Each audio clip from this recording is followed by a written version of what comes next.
Relocation decision जावंक ना गव्हर्मेंटा कडेन. अप टू 31 डिसेंबर करता म्हणलेलें, वर्स घेतलेलें 2016. म्हणटात तें डिसिजन जावंक ना, ताका लागून 3 म्हयने वाडयला सरकारान. आयच्या कॅबिनेट डिसिजन 3 म्हयने दिल्या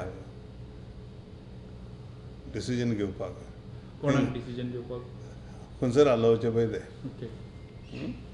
तांकां हालोवचे खंयच्या जाग्यार घालचे तें डिसिजन घेवपाक 3 म्हयने दिल्या. आनी गरज पडल्यार आनी 3 म्हयने, 6 म्हयने, 3+3. हय, पूण परत कॅबिनेट येवपाची गरज ना 3 म्हयन्यांनी.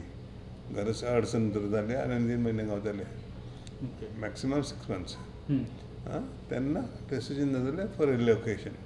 We are very clear that common minimum program जो आमचो आसतलो तातूंत shifting of the casinos is one of the priority areas. This has been outlined earlier also. आता firm decision has to be taken on what needs to be done on these casinos, because every time it has been shifting करून मागीर थंयच उरता, renewal date जाता, हाच्या खातीर परत concrete decision घेवचें हाचेर चर्चा जाल्या.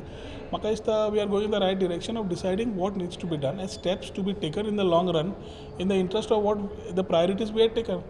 So shifting of casinos will happen. It's only the proper decision, a concrete decision has to be taken on how the whole thing will happen.